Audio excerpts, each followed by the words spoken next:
Bonjour et bienvenue à tous ceux qui sont ici présents à l'Église de l'Alliance chrétienne et missionnaire.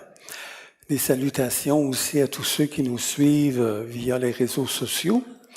Nous sommes aujourd'hui le dimanche 23 août 2026 et nous continuons l'étude des 3 miracles messianiques.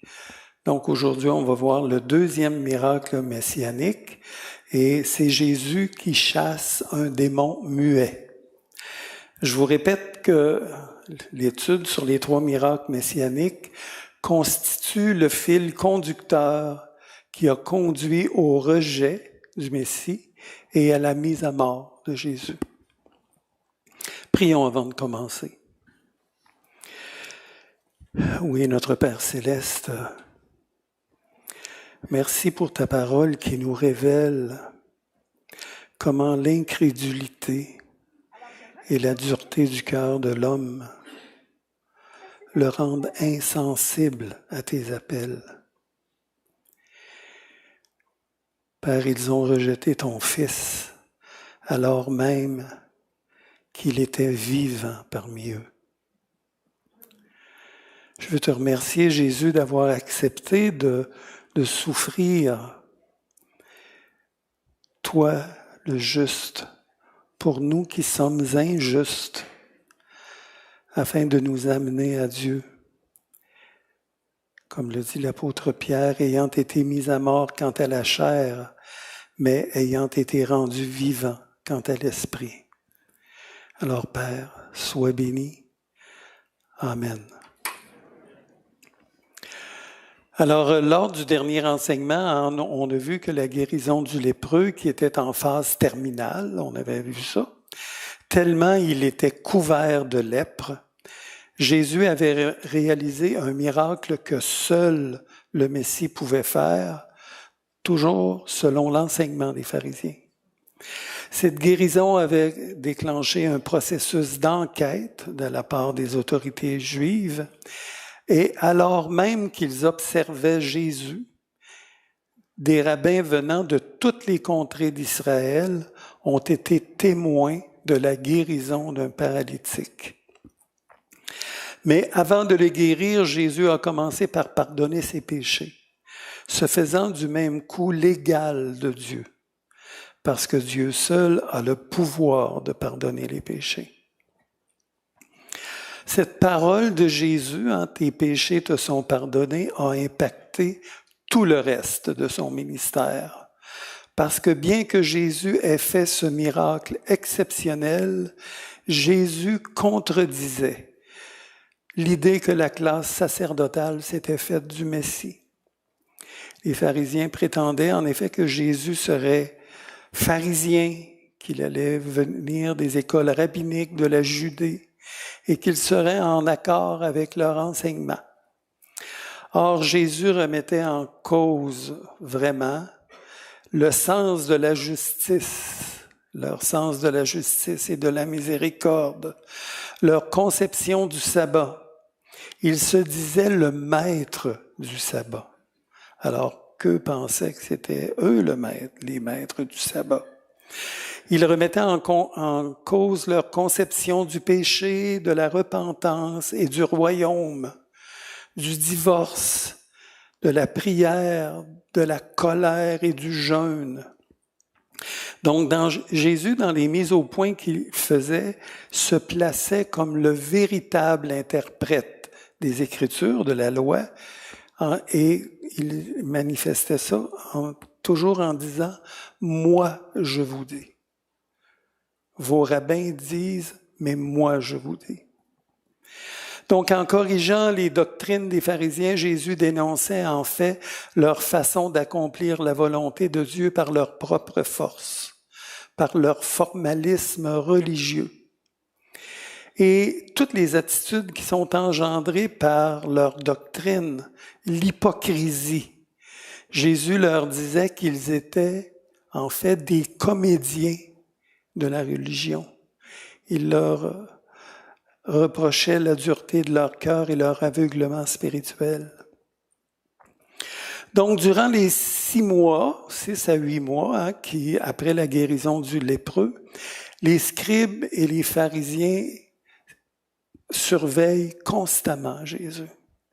Ils le suivent partout pour entendre ce qu'il enseigne et voir ce qu'il fait, et pour pouvoir finalement rendre leur verdict quant à sa messianité. Jésus est-il le Messie ou non? Comment les scribes et les pharisiens vont-ils réagir aux corrections de Jésus? La guérison, le jour du sabbat, ça va poser d'énormes confrontations entre Jésus et la classe sacerdotale. Effectivement, alors que Jésus guérit le jour du sabbat un homme qui était infirme d'une main, tous l'observent pour pouvoir l'accuser. Et la question qu'il leur pose est sans ambiguïté et réfère à leur propre enseignement. Ce qui est intéressant, c'est que Jésus réfère toujours à leur propre enseignement. Les pharisiens autorisaient certaines actions le jour du sabbat. Comment secourir un animal de valeur, par exemple. Mais guérir un homme, ça, c'était pas prévu dans leur loi. Alors, c'était interdit. On pouvait retirer un animal d'une fosse, mais guérir un homme tout entier, comme Jésus leur a dit, le jour du sabbat, ça, c'était pas prévu. Et Jésus leur fait une remarque dans Marc 3,5. Voici ce qu'il dit. Jésus promena son regard sur eux. Il fut profondément attristé par tant d'aveuglement et indigné par la dureté de leur cœur. Lors de la guérison d'un homme malade depuis 38 ans, le jour du sabbat, à la piscine de Bethesda, non seulement Jésus le guérit le jour du sabbat, mais en plus, il affirme à cette occasion-là que Dieu est son propre Père et qu'il est le Fils de Dieu, donc qu'il est Dieu. Écoutez ce que Jean dit. Mais Jésus leur répondit, « Mon Père agit jusqu'à présent, moi aussi j'agis. » À cause de cela, les Juifs cherchaient encore plus à le faire mourir. Non seulement parce qu'il violait le sabbat, c'était déjà un prétexte, mais parce qu'il appelait Dieu son propre Père, se faisant lui-même l'égal de Dieu. Et en plus, il ajoute que le Père l'a établi juge sur toute l'humanité. Ça rajoute encore. Dans Jean 5, 22, le Père ne juge personne, mais il a remis tout jugement au Fils, afin que tous honorent le Fils comme ils honorent le Père. Celui qui n'honore pas le Fils n'honore pas le Père qui l'a envoyé. Il affirme également, Jésus il escalade ses arguments, il affirme également que la vie est en lui et non dans les Écritures. Les Écritures témoignent de lui. Il dit, vous sondez les Écritures parce que vous pensez avoir en elles-mêmes la vie éternelle. Ce sont elles qui rendent témoignage de moi. Et vous ne voulez pas venir à moi pour avoir la vie. Je ne tire pas ma gloire des hommes, mais je sais que vous n'avez point en vous l'amour de Dieu. Jésus leur disait vraiment ce qui était dans leur propre cœur. Vous ne voulez pas venir à moi, puis vous n'avez pas en vous l'amour de Dieu. Donc, cette période de la vie de Jésus est particulièrement tendue au point que même ses proches, ses parents, considèrent son zèle comme de la folie. Écoutez bien ce que Marc dit. Les parents de Jésus, ayant appris ce qui se passait, vinrent pour se saisir de lui, car ils disaient, il est hors de sens. Donc, à plusieurs reprises dans cette première année de ministère, les Juifs, les autorités manifestent de l'hostilité. Même sa propre famille. manifeste de l'hostilité envers Jésus. Donc, quelle serait la suite de la phase de l'observation? Parce qu'à venir jusqu'à maintenant, il observe Jésus, il regarde tout ce qu'il fait.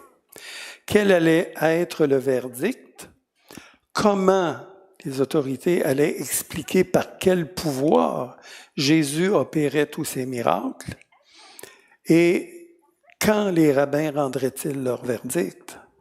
Et c'est lors du deuxième miracle messianique que les autorités juives ont rendu leur verdict. Je vous rappelle, le deuxième miracle messianique, c'était de chasser un démon muet. Et ça, c'était, selon l'enseignement des pharisiens, un miracle que seul le Messie pouvait accomplir. Donc, pourquoi chasser, on peut se demander ça, hein, pourquoi chasser un démon muet était considéré par les rabbins comme un miracle messianique?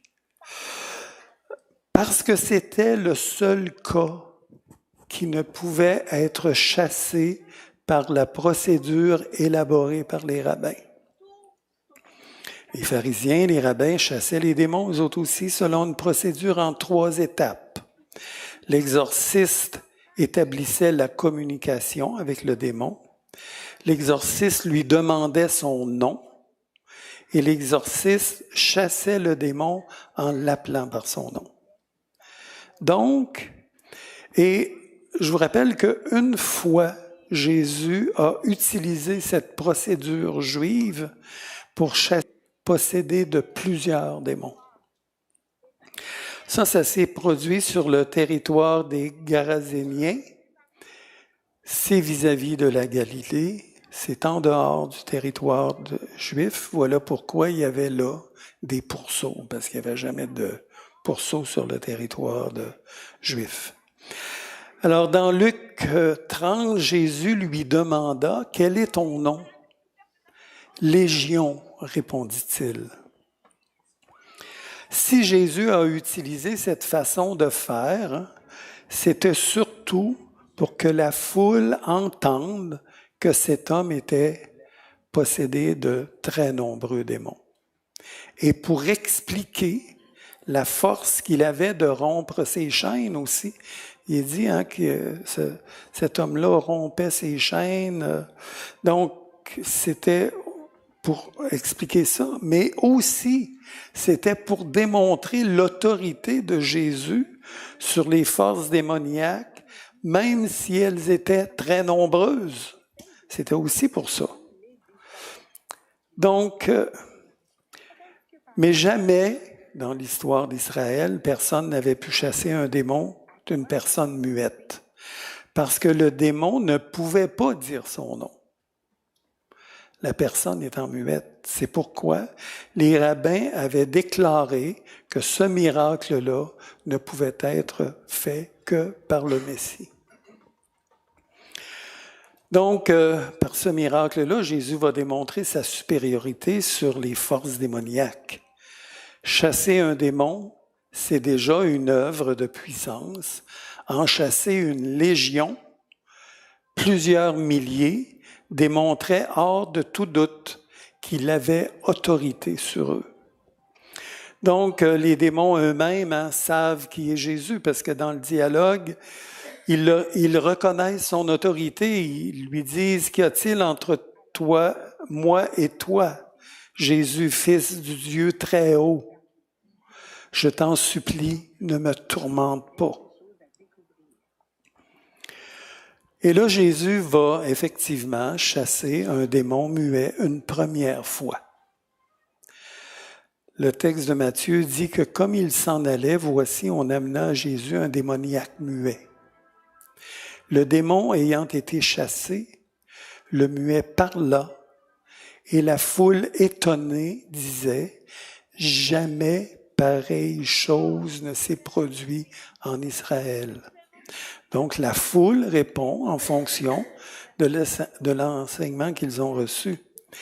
Et selon l'évangile de Matthieu, Jésus n'a pas répondu à ce premier verdict des pharisiens. Dans le fond, Jésus va leur permettre de réfléchir maintenant qu'ils ont été témoins de ce miracle exceptionnel. Mais là, Jésus, toujours selon Matthieu, va chasser un démon muet une deuxième fois. Et là, ça dit dans Matthieu 12, alors on lui amena un démoniaque, aveugle et muet, et il le guérit, de sorte que le muet parlait et voyait. Toute la foule étonnée disait, mais n'est-ce pas là le fils de David? Donc encore là, les Juifs réagissent en fonction de l'enseignement qu'ils ont reçu. N'est-ce pas là le fils de David? Ça veut dire, n'est-ce pas là le Messie, le descendant de David? Et paradoxalement, c'est lors d'un miracle messianique que les autorités religieuses juives vont rendre leur verdict officiel. Alors, et les scribes qui étaient descendus de Jérusalem, il y a toute une cohorte qui était descendue de Jérusalem, dire « Il est possédé de Béelzébul. C'est par le prince des démons qu'il chasse les démons. » Contredisant leur propre enseignement, les autorités juives expliquent le pouvoir de Jésus par le fait qu'il est contrôlé par un démon, par le prince des démons. Et par cette explication, Jésus est rejeté comme Messie par les autorités religieuses de la nation. La réponse de Jésus au verdict des pharisiens, écoutez bien, comme Jésus connaissait leurs pensées, il leur dit, « Tout royaume divisé contre lui-même est dévasté, et toute ville ou maison divisée contre elle-même ne peut subsister. Si Satan chasse Satan, il est divisé contre lui-même. Comment donc son royaume subsistera-t-il? » Donc, qu'est-ce que Jésus leur dit? Il leur dit, votre verdict, là, il est illogique. Là. Parce que ça signifierait que le royaume de Satan est divisé contre lui-même et donc qu'il va à sa perte. Et si moi, et là Jésus continue, il dit, et si moi je chasse les démons par Béelzébul, vos fils, par qui les chassent-ils? C'est pourquoi ils seront eux-mêmes vos juges. Donc les pharisiens reconnaissaient que ceux qui avaient le pouvoir de chasser les démons, ils reconnaissaient ça, le faisaient par le pouvoir de l'esprit. Chasser les démons était un don de l'esprit. Donc, ce que Jésus leur dit, c'est si vous reconnaissez que chasser les démons est un don de l'esprit, pourquoi dites-vous que moi je chasse les démons par le pouvoir de Béelzébul? Donc, Jésus leur démontre encore une fois que leur verdict est complètement illogique. Mais si c'est par l'Esprit de Dieu que je chasse les démons, le royaume de Dieu est donc venu vers vous. Si vos fils chassent les démons par le pouvoir de l'Esprit, et si moi je fais la même chose, c'est ça que Jésus leur dit, et qu'en plus je chasse un démon que vous êtes incapables de chasser, alors le royaume de Dieu est parmi vous. Je suis donc le Messie, et tout ce que je dis me concernant et concernant le royaume est vrai. Et là, Jésus va continuer son raisonnement en leur disant, « Et comment peut-il entrer dans la maison d'un homme fort et lier et piller ses biens sans avoir auparavant lié cet homme fort? Alors seulement il pillera sa maison. » Pour être capable, sur le plan humain, de maîtriser quelqu'un, il faut être plus fort que lui. C'est ça que Jésus leur dit. Donc, par cet argument-là, Jésus démontre qu'il est plus puissant que Satan, puisqu'il réussit à entrer dans sa maison et à le contrôler. Si Jésus était sous le contrôle de Satan, il ne pourrait pas faire ça. Donc, après avoir démontré l'illogisme de l'argumentation des pharisiens pour le rejeter comme le Messie, et la conclusion de Jésus, c'est « Celui qui n'est pas avec moi est contre moi, et celui qui n'assemble pas avec moi disperse. Celui qui ne reconnaît pas Jésus pour ce qu'il est, c'est-à-dire le Messie, il est contre lui. Et celui qui ne se rallie pas à lui est séparé de lui. » Donc Jésus, dans cette phrase-là, il affirme qu'il est incontournable. Ou bien on est avec lui, ou bien on est contre lui. Alors, avant d'aborder la suite du raisonnement de Jésus, j'aimerais faire juste une remarque importante. Dans l'interprétation des Écritures, il y a une règle qui est importante et c'est celle du contexte. Et cette règle-là s'énonce comme suit. Un texte pris hors de son contexte devient un prétexte pour dire ce qu'on veut y faire dire. Donc, la véritable signification d'un verset se retrouve uniquement lorsqu'il est pris dans son contexte. Quand l'action a été faite, dans quelles circonstances, et les circonstances sont-elles particulières ou généralisables? Pourquoi? Donc, quelle est la raison? Et à qui s'adresse la parole? Et vous allez comprendre pourquoi je vous dis ça, parce que on va parler du péché impardonnable et souvent il y a des chrétiens qui disent, qui prêchent que c'est possible pour un chrétien de commettre le péché impardonnable. Alors voici ce que Jésus dit.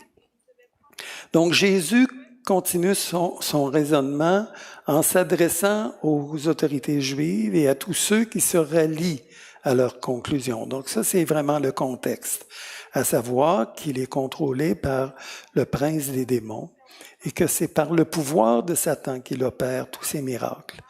Et là, Jésus va qualifier ce péché particulier commis comme un péché impardonnable. Et pourquoi Jésus qualifie-t-il ce péché comme un péché impardonnable? Donc, la génération qui a été témoin des œuvres de puissance faites par Jésus, c'est la seule dans toute l'histoire de l'humanité à avoir vu Dieu sous la forme humaine. La seule génération. Donc, ils ont vu de leurs yeux le Fils de Dieu. Ils ont vu ses œuvres. Et de ce fait, ils ont une plus grande responsabilité en le rejetant comme nation, sous prétexte qu'il est contrôlé par le prince des démons. Il dit, c'est pourquoi je vous dis, tout péché et tout blasphème sera pardonné aux hommes, mais le blasphème contre l'Esprit ne sera point pardonné. Quiconque parlera contre le Fils de Dieu, il lui sera pardonné. Mais quiconque parlera contre le Saint-Esprit, il ne lui sera pardonné ni dans ce siècle, ni dans le siècle à venir. Donc, Jésus, ce qu'il déclare, c'est pourquoi quiconque se ralliera à cette décision d'attribuer son pouvoir à la puissance de Satan et non au Saint-Esprit, se rend coupable d'un péché impardonnable. C'est un blasphème pour lequel on ne peut obtenir de pardon, ni dans ce siècle, ni dans le siècle à venir. Et là, Jésus continue, puis il leur montre comment c'est illogique ce qu'il dit. Il dit, ou dites que l'arbre est bon et que son fruit est bon, ou dites que l'arbre est mauvais et que son fruit est mauvais, car on connaît l'arbre à son fruit. Dans le fond, ce qu'il leur dit, c'est comment un bon fruit peut-il provenir d'un mauvais arbre? Et là, il leur dit race de vipères. Et quand il dit ça, Jésus, il dit, vous descendez vraiment du serpent dans votre façon d'agir. Donc, race de vipères, comment pourriez-vous dire de bonnes choses, méchants comme vous l'êtes? C'est de l'abondance du cœur que la bouche parle. L'homme bon tire de bonnes choses de son bon trésor, mais l'homme méchant tire de mauvaises choses de son mauvais trésor. Il dit, je vous le dis, au jour du jugement, les hommes rendront compte de toute parole vaine qu'ils auront proférée. Car par tes paroles, tu seras justifié et par tes paroles, tu seras condamné. Donc, qui est touché maintenant par cette condamnation-là? Comprenant très bien la condamnation que Jésus vient de prononcer sur eux, quelques scribes et des pharisiens demandent un autre miracle pour pouvoir réévaluer leur jugement. Alors que Jésus vient juste de faire un miracle révélant sa nature messianique, selon leur propre enseignement. C'est toujours ça qui est important de regarder. Alors, c'est dans Matthieu, alors quelques pharisiens, des scribes et des pharisiens prirent la parole et dirent, « Maître, nous voudrions te voir faire un autre miracle. » Et donc, pour savoir si cette condamnation de Jésus répond à une situation particulière ou à une situation générale, à partir de maintenant, les mots-clés qu'il faut regarder, c'est cette génération. Aucune génération n'a été témoin oculaire d'autant de preuves et de signes donnés par Dieu et de l'action du Saint-Esprit pour reconnaître la présence du Messie. Donc, la réponse de Jésus, la voici, il leur répondit, une génération méchante et adultère demande un miracle. Il ne lui sera donné d'autre miracle que celui du prophète Jonas. Car de même que Jonas fut 3 jours et 3 nuits dans le ventre du grand poisson, de même le Fils de l'homme sera 3 jours et 3 nuits dans le sein de la terre. Vous me demandez un miracle, vous n'aurez pas d'autre que celui-là. Le miracle de Jonas qui, dans le fond, est le miracle de la résurrection. Et là, il dit, les hommes de Ninive se lèveront au jour du jugement avec cette génération. C'est toujours le mot qu'il faut regarder, la condamneront, parce qu'ils se repentirent à la prédication de Jonas, et voici, il y a ici plus que Jonas. La reine du Midi se lèvera au jour du jugement avec cette génération et la condamnera parce qu'elle vint des extrémités de la terre pour entendre la sagesse de Salomon. Et voici, il y a ici plus que Salomon. Les hommes de Ninive, ainsi que la reine de Shéba, avec le peu d'éclairage qu'ils avaient au sujet de Dieu, ont répondu positivement à ce qui leur était annoncé de la part de Dieu. Donc, au jour du jugement, ils vont condamner cette génération qui a été témoin de tous les miracles faits par Jésus, de s'être rendu coupable du péché impardonnable. Et là, Jésus va leur donner une illustration pour finir. Il dit, lorsque l'esprit impur est sorti d'un homme, il va par des lieux arides cherchant du repos et il n'en trouve point. Alors il dit, je retournerai dans la maison d'où je viens. Et quand il arrive, il la trouve vide, balayée et ornée. Alors il s'en va, il prend avec lui 7 autres esprits impurs, plus méchants que lui. Ils entrent dans la maison, s'y établissent, et la dernière condition de cet homme est pire que la première. Il leur dit, il en sera de même pour cette génération méchante. L'illustration de Jésus a pour but de faire comprendre aux Juifs qui viennent de le rejeter que c'est pas lui qui est contrôlé par un démon. par le prince des démons. Mais eux, en ne l'acceptant pas, ils se sont laissés contrôler par des démons. De sorte que leur condition à partir de maintenant va devenir pire qu'avant. Alors, quand est-ce que ça s'est produit, le jugement annoncé par Jésus? Ce péché précis d'attribuer la puissance de Jésus au prince des démons a été qualifié par Jésus comme un péché impardonnable. Et étant impardonnable, un jugement devait être rendu contre la génération qui l'a commis.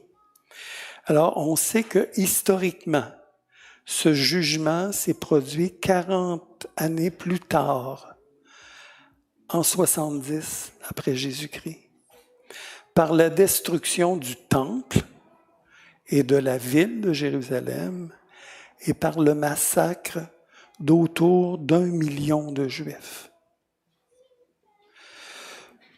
Donc Jésus, il dit « Jérusalem, Jérusalem, qui tue les prophètes et qui lapide ceux qui te sont envoyés. Combien de fois j'ai voulu rassembler les enfants comme une poule rassemble ses poussins sous ses ailes, et vous ne l'avez pas voulu. Voici, votre maison vous sera laissée déserte, car je vous le dis, vous ne me verrez plus désormais jusqu'à ce que vous disiez « Béni soit celui qui vient au nom du Seigneur ». Comme Jésus s'en allait au sortir du temple, ses disciples s'approchèrent et lui firent remarquer les constructions. Mais il leur dit, voyez-vous cela? Je vous le dis en vérité, il ne restera pas ici pierre sur pierre qui ne soit renversée. Donc, après avoir rendu leur verdict et entendu Jésus leur démontrer que leur décision est illogique, qu'en le rejetant, ils ont commis le péché impardonnable, les pharisiens vont tendre un nouveau piège à Jésus pour attaquer sa nature messianique. Et ça, c'est rapporté dans Matthieu, Marc et Luc.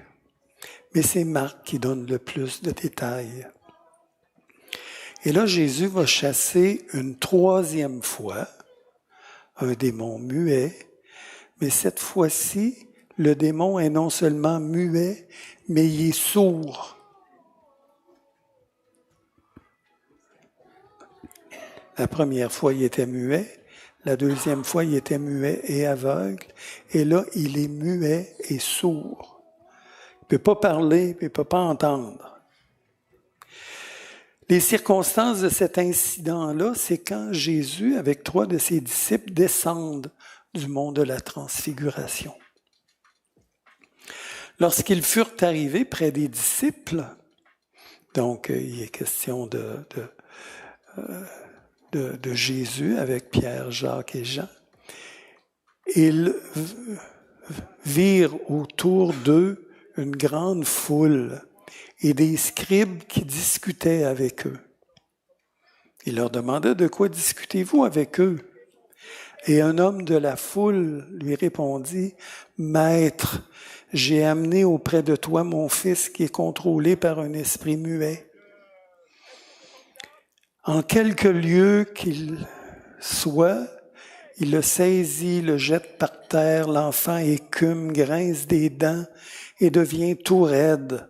J'ai prié tes disciples de chasser l'esprit, mais ils n'ont pas pu. » Et là, Jésus va traiter les scribes présents de race incrédule et perverse. Perverse, pas rien. Et souvent, l'esprit l'a jeté dans le feu et dans l'eau pour le faire périr. Mais si tu peux quelque chose, viens à notre secours, aie compassion de nous. Jésus lui dit, si tu peux, tout est possible à celui qui croit. Tout est possible à celui qui met sa confiance en moi. Et aussitôt, le père de l'enfant s'écria, « Je crois, viens au secours de mon incrédulité. Alors Jésus, voyant courir la foule, menaça l'esprit impur et lui dit, « Esprit muet et sourd, je te l'ordonne, sors de cet enfant et n'y entre plus. » Et il sortit en poussant des cris, en l'agitant avec une grande violence. L'enfant devint comme mort, de sorte que plusieurs disaient qu'il était mort. Mais Jésus, l'ayant pris par la main, le fit lever et il se tint debout. Là, on peut se demander, mais pourquoi les disciples n'avaient-ils pas pu chasser ce démon? Quand Jésus fut entré dans la maison, ses disciples lui demandèrent en particulier, « Pourquoi n'avons-nous pas pu chasser cet esprit? » Et la réponse de Jésus, il leur dit, « Cette espèce-là, muet et sourd, ne peut sortir que par la prière. » Et Matthieu ajoute, « par le jeûne. » Cette sorte de démons, muets et sourds, ne peuvent être chassés simplement en invoquant le nom de Jésus. Jésus a pu le faire, mais les disciples ne peuvent pas le faire. Mais les démons sourds et muets ne peuvent être chassés que par la prière. Donc, demandez à Dieu de chasser le démon parce que lui-même a le pouvoir de le faire. Et lui demander de chasser le démon à notre place. Donc, après son rejet, Jésus va changer complètement son mode d'enseignement. Alors qu'auparavant, il parlait ouvertement à la foule, dorénavant, il va parler en parabole. Et en particulier, il va instruire ses disciples sur les mystères du royaume. Et les apôtres, ils trouvent ça drôle qu'ils commencent à enseigner en parabole. Et là, ils vont lui poser la question, « Mais pourquoi parles-tu en parabole? » Écoutez bien la réponse de Jésus. Jésus leur répondit,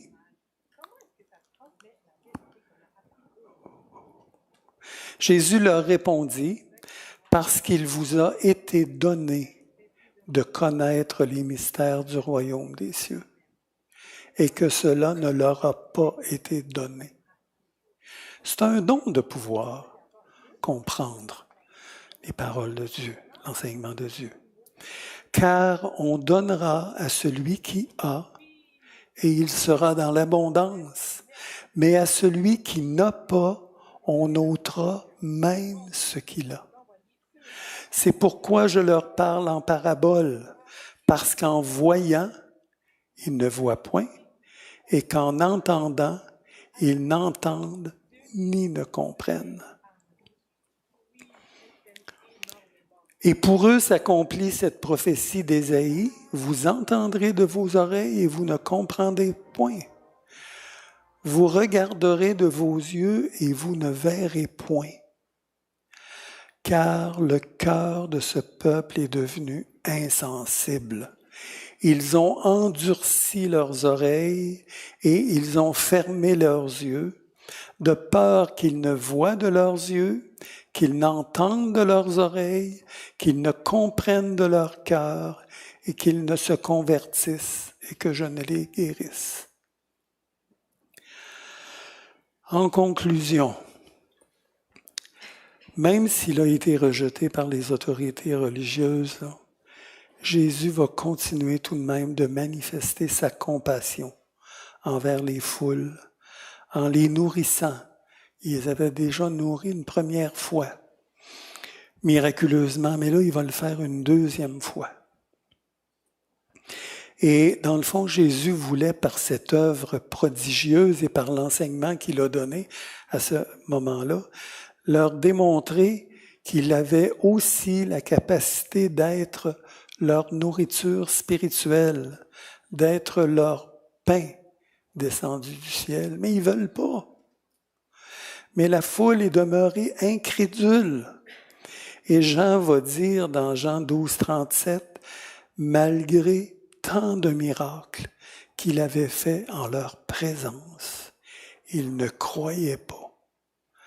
afin que s'accomplisse la parole d'Ésaïe le prophète qu'il a prononcée, « Seigneur, qui a cru à notre prédication? » La réponse, c'est un reste. Et à qui le bras de l'Éternel a-t-il été révélé? Dans le fond, il a été révélé à nous. Comme Jésus l'a dit, même en voyant, il ne voyait pas. Prions le Seigneur.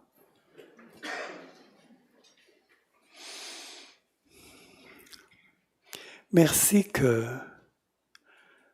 Père, que le bras de l'Éternel, ton bras puissant, ait manifesté sa toute-puissance en nous révélant Jésus. Sans cette puissance, nous serions demeurés comme ton peuple, incrédules, durs de cœur et aveugles. C'est à cause vraiment de ton Saint-Esprit qu'on a pu croire.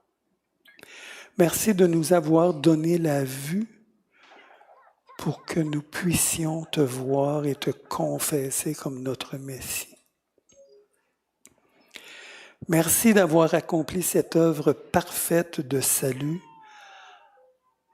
en faveur non seulement de ton peuple, mais en faveur de toutes les nations. Et par cela, tu as accompli la prophétie d'Osée qui dit « J'appellerai mon peuple celui qui n'était pas mon peuple, et ma bien-aimée, celle qui n'était pas ma bien-aimée. » Quelle grâce, Seigneur, que tu aies porté ton choix sur nous. Quelle grâce. Alors, Père, c'est au nom de Jésus qu'on veut vraiment te manifester tout notre amour et notre reconnaissance. Amen. Alors, à la prochaine rencontre, on va regarder le 3e miracle messianique. C'est la guérison de l'aveugle-né. Et comment aussi Jésus a réalisé le signe de Jonas en ressuscitant son ami Lazare, prouvant qu'il était la résurrection et la vie. Alors, à la semaine prochaine.